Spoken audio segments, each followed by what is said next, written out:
After completing my 10th class exams in 1979, my father suggested that I go and help my father's uncle and learn astrology. Mathematics being my favorite subject, I learned the calculations. My grandfather taught me how to calculate the inclinations of each planet and how to calculate the lagna and the meridian center MC, and he gave me some birth charts to draw.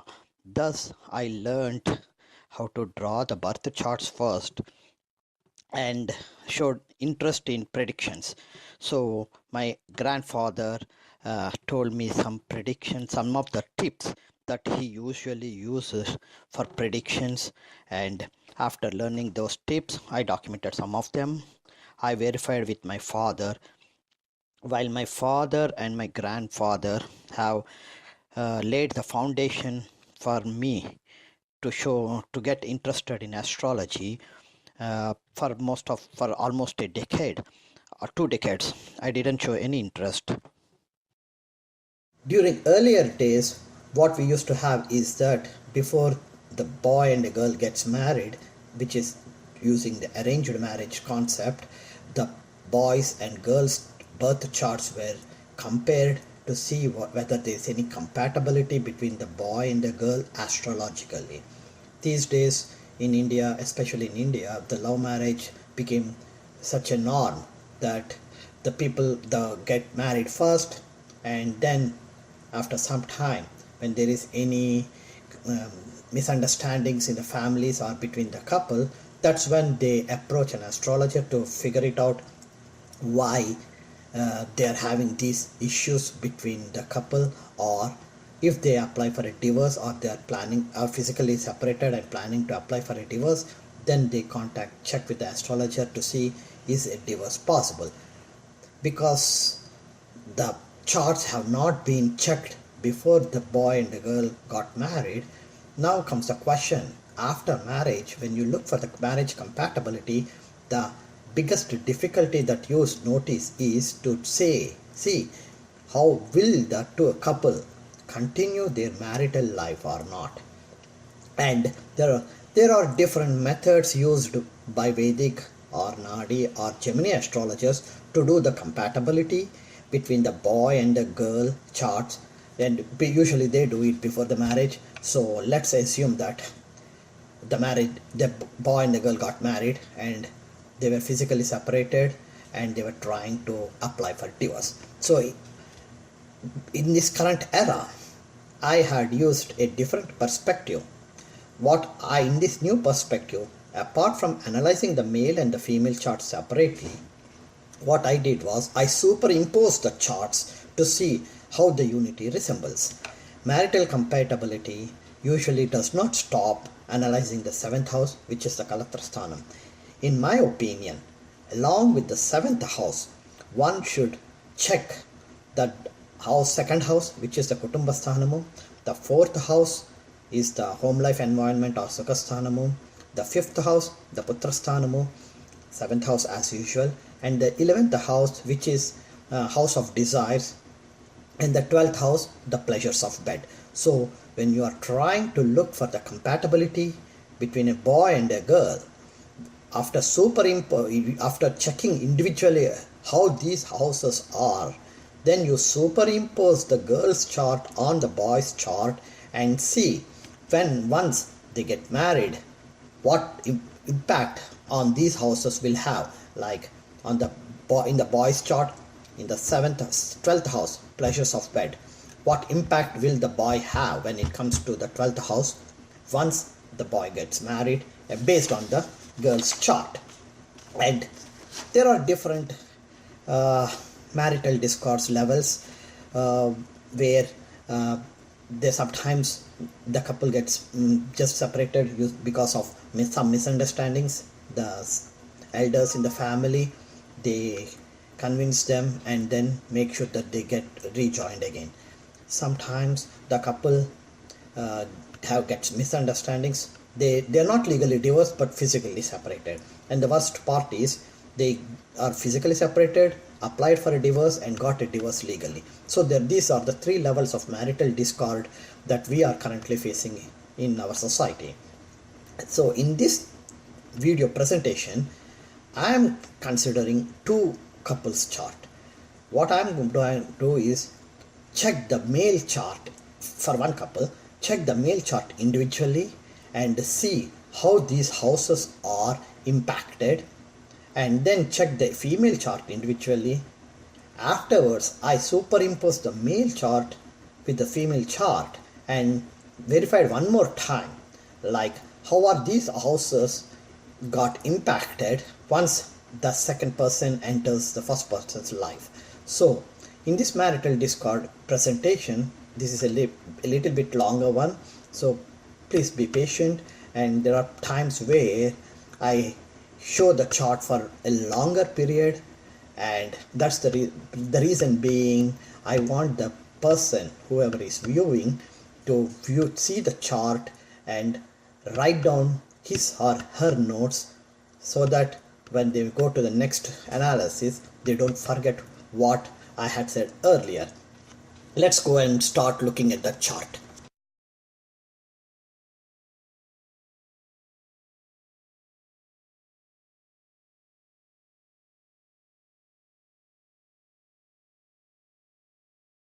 Now let's go and look at the Vimsotridasa for the male chart.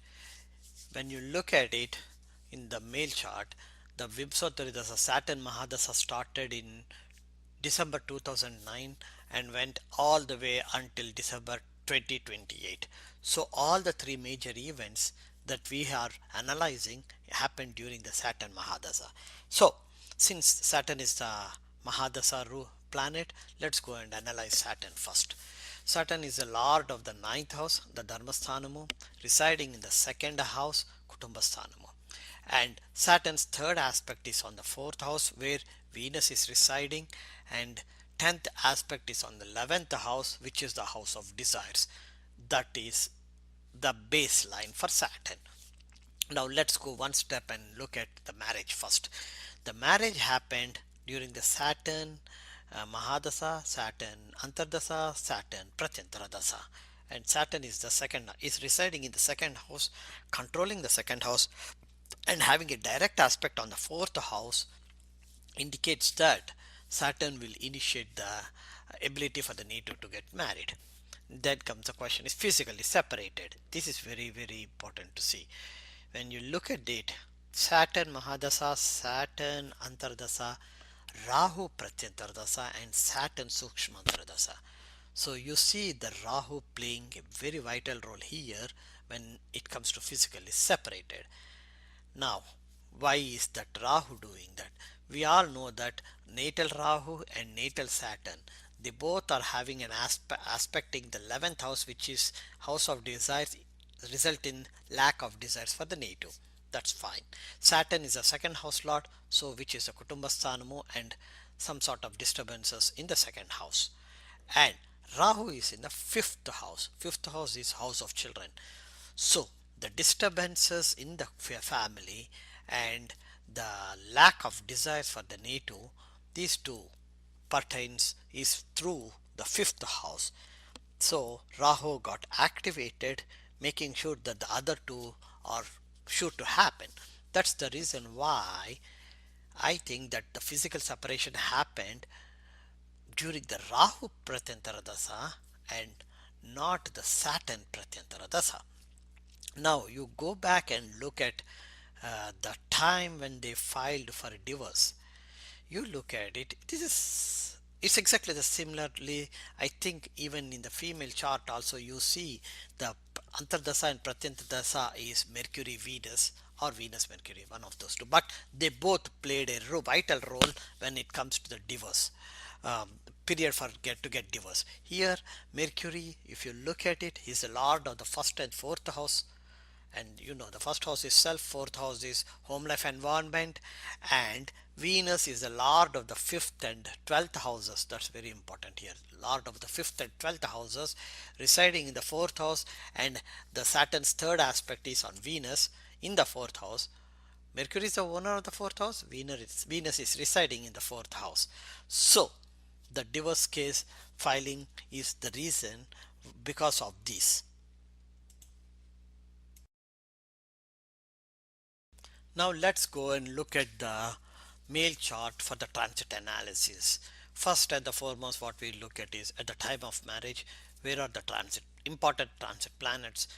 Here transit Rahu is in the 7th house at the time of marriage, and transit Saturn is in the 4th house at the time of marriage. 7th house lord is Jupiter, and Jupiter is in the 10th house in its own house, fine. But transit Saturn is in the 4th house at the time of marriage, indicating that, which is the home life environment.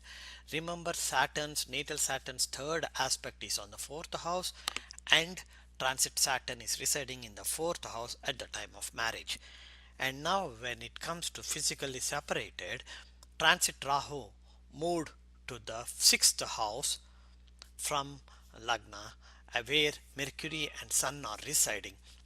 If you look at it, Mercury is the lord of the first and fourth houses for this male chart, and at the time of physically separation, transit Saturn is still in the fourth house. Here it's a Mercury that got dually afflicted. Its house got afflicted by transit Saturn residing in the fourth house, and natal Saturn having a third aspect, and Mercury got afflicted with transit Rahu, co-joining with transit Rahu, and that was the main reason why the Netu got physically separated.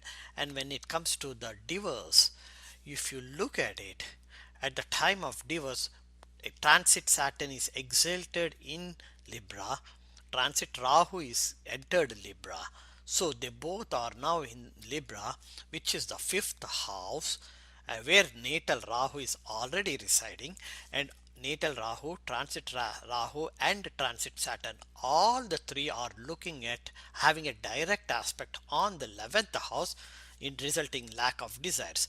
To add further, natal Saturn's 10th aspect is also on the 11th house. So once, with so many malefic planets aspecting the 11th house, indicates that there is a high possibility for the lack of desires. And since the origination is either from the second house and the fifth house, they both pertain to the marital life.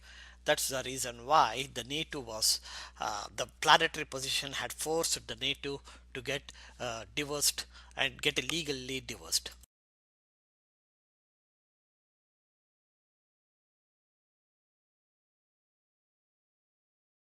Let's now look at the female chart and then correlate with the Vimsottari Dasa for the three major events.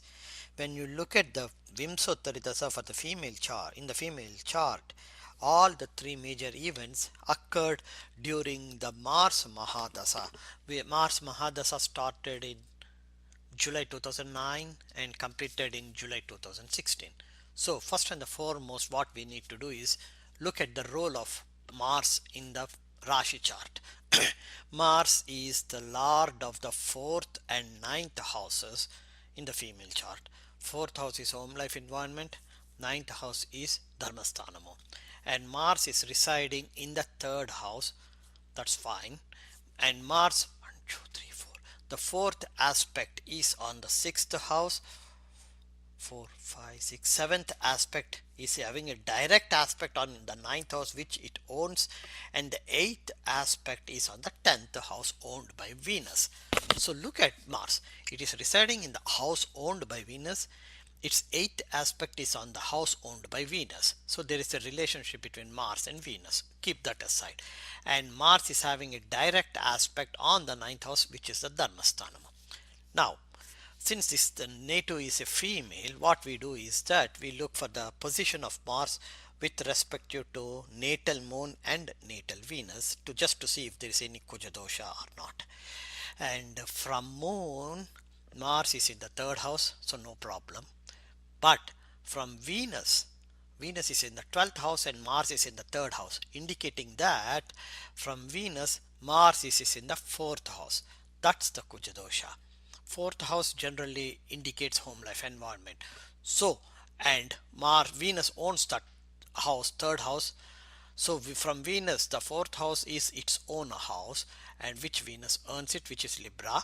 And since Mars is there in the fourth house, indicating a Kuja dosha, that means this native will have some sort of uh, disturbances in her home life environment. So we knew what Mars is going to do. Now let's go and start looking at one event at a time. Marriage. Marriage happened during the Mars Mahadasa, Rahu Antardasa and Saturn Pratyantardasa. So Rahu is in the 12th house, which is the pleasures of bed. It's understandable. And Saturn is in the second house, which is the Kutumbasthanamu, which is also understandable. So it's clear why the native got married at this time during this period, Mars, Rahu, Saturn, Dasa. And then the next question is physically separated. The native got physically separated during Mars and Saturn, Mars Mahadasa and Saturn Antardasa. We know that Mars residing in the third house and the fourth house from Venus will create some sort of disturbances in the home life environment. Saturn, by default, the seventh house lord residing in the second house, being malefic, is sure to do something bad. And above all, what you will see here is Saturn residing in the second house. Its third aspect is on the fourth house from Rashi Lagna, so which is owned by Mars again. Thereby, the whole fourth house, whether you look from the Venus or from Rashi Lagna, is being afflicted, and some for one way or the other, Mars has a relationship with that fourth house, and Saturn third aspect is on the fourth house from Rashi Lagna, and Saturn is the seventh house lord and residing in the second house. So you can clearly understand why the physical separation existed, occurred. And then comes the final one, the divorce case filed. If you look at it, this is something good. Let's see more in different way. The Mahadasa is Mars, Venus is the Antardasa, and sorry, Venus is the Pratyantardasa and Mercury is the Antardasa. So we'll start one at a time. We know the Mars, why it will create a havoc for in the marital life for this native, so that's cleared. Now go to Mercury. Mercury is the lord of the second and 11th houses. Second house is Kutumbasthana and 11th house is house of desires. Mercury has co-joined with the 7th house lord Saturn. So by default Mercury has been afflicted since, and Saturn's 10th aspect is again on the 11th house, and Saturn is in the second house, indicating that now Saturn has the control of the second house, the 11th house and the 7th house, and has the ability to disturb the fourth house.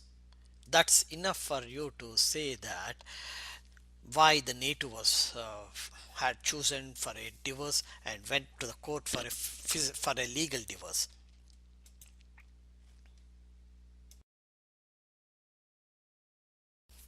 Let's do the transit analysis for this female on this female chart for the three major events that happened and which we are analyzing now pertaining to marital life. First and the foremost, at the time of marriage, transit Saturn is in the second house, co-joined with the natal Saturn and second house Lord Mercury. So that itself is sufficient to say that since Saturn is the seventh house Lord, that itself is sufficient to say that the possibility for the native to get married at that time is very high. But the reason is after the marriage, when they physically got separated, transit Saturn was still residing in the same house, that is the second house. But when you look at the transit Rahu has moved from the fifth house to the fourth house when they were physically when they were physically getting separated. So what you look at it is fourth house is home life environment. Rahu has transit Rahu. Once it entered the fourth house, it has created the chaos in the fourth house. Already natal Rahu is in the 12th house, which is the pleasures of bed, creating chaos over there. So these two, the natal Rahu and the transit Rahu, creating the chaos in the most crucial houses, has made the need to get physically separated. Now the question is, uh, what's the situation when they filed for divorce? In After June 2012, transit Saturn entered Libra, where it got exalted, and at the time they filed for divorce, transit Rahu is also in Libra, so indicating that on the third, it's in the third house. In the third house is Libra for this female chart, and transit Rahu and exalted transit Saturn, they both are in Libra at that time. Now in Libra, the fourth and the ninth house lord, Mars, is already residing there. Fourth is the home life environment. So the Rahu and Saturn co-joined with the another malefic planet Mars in Libra. And when you look at it, this is the most important point here is, when you look at it, Mars is residing in the house owned by Venus and is in the fourth house from Venus, which is a kuja dosha. So when you from Venus, when you look the position of Mars, it is the fourth house, which means the kuja dosha is resulting in the disturbances in home life environment. And already the exalted transit Saturn and transit Rahu are already co-joined with Mars, indicating that that particular Kujaga dosha got activated, resulting in the native to get divorced.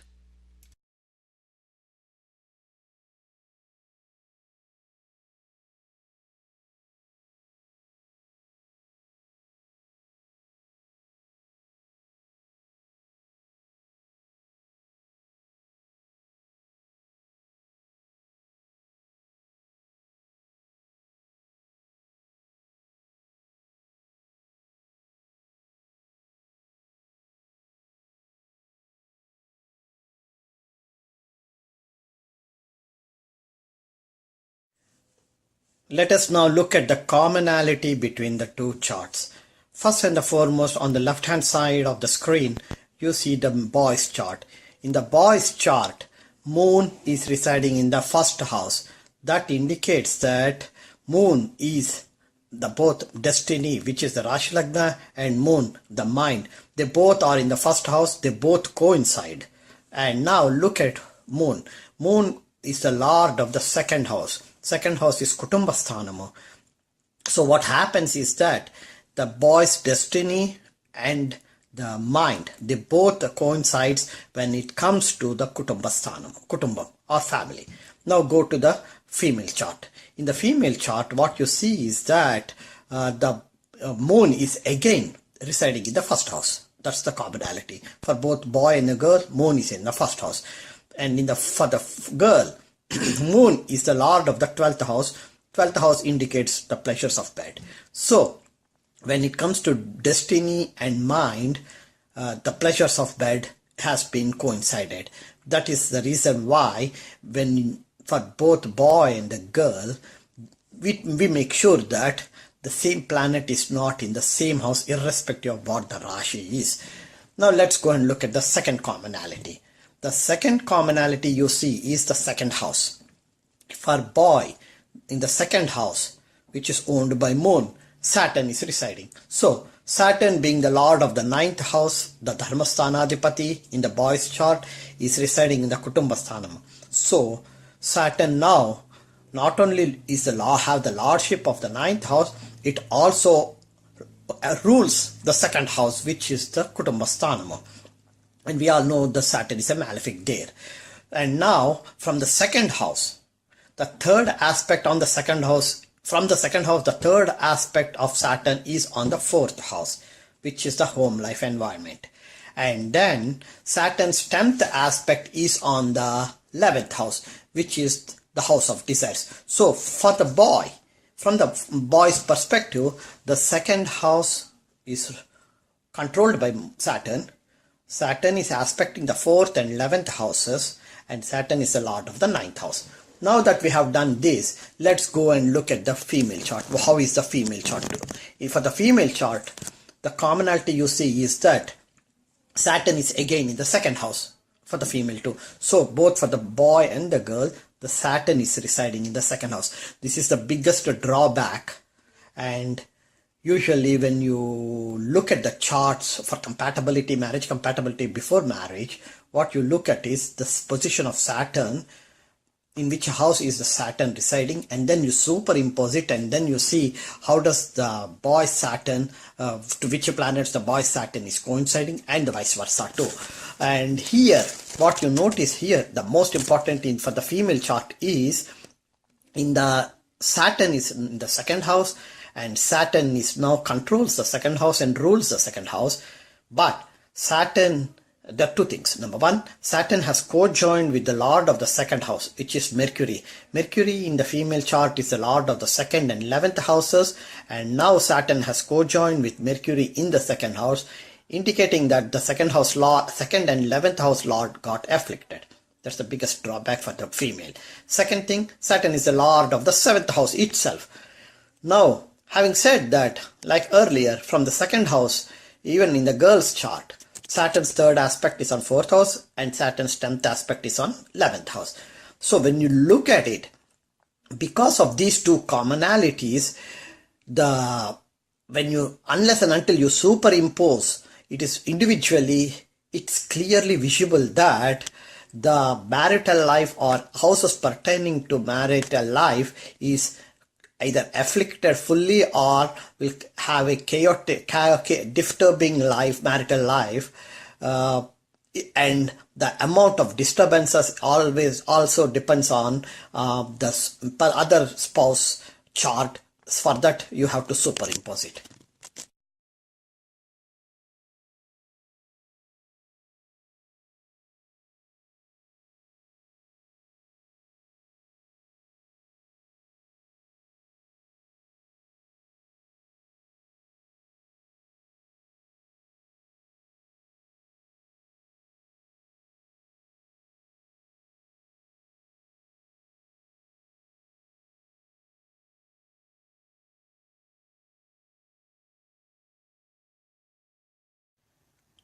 Let us now look at the superimposed charts for the two candidates. First and the foremost, in the inner chart, what you see is the male native, and the outer chart is the female native.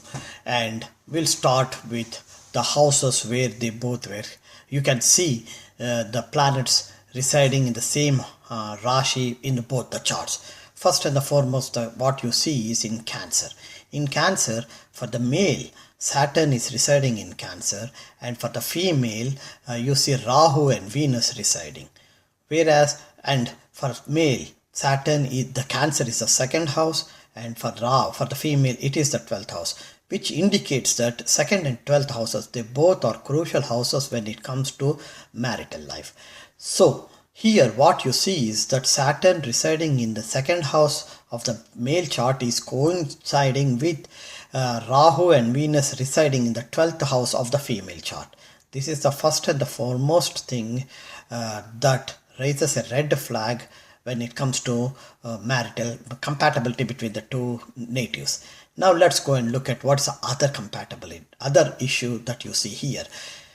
Oh gosh. Again, here in Virgo, it's a 1, 2, 3, 4th house. Virgo is the 4th house for the male native, where Venus is residing, and Virgo is the the 2nd house for the female, where Saturn and Mercury are residing. So when you look at it, Venus, who is the natural 7th house lord and the 5th house lord for the male, is now coinciding with the natural malefic Saturn, who is the 7th house lord for the female, and Mercury, who is the 2nd house lord for the female. So what you can see here is that Saturn, the 7th house lord Saturn of the female, has not only spoiled the 2nd house lord Mercury for the female, it has also spoiled Venus, the natural 7th house lord, and the lord of the 5th and 12th houses for the male. There you see. For the female, the male Saturn has spoiled the 12th house, and the female Saturn has spoiled the 12th house lord. Here 12th house is the pleasures of bed, and for both of them Saturn is in the 2nd house, and one way or the other Saturn, for both of them, Saturn has impacted the most crucial planet Venus, or Venus the natural 7th house lord, or Mercury the 2nd house lord for the female. So this itself is sufficient to tell that there is no compatibility between the two natives.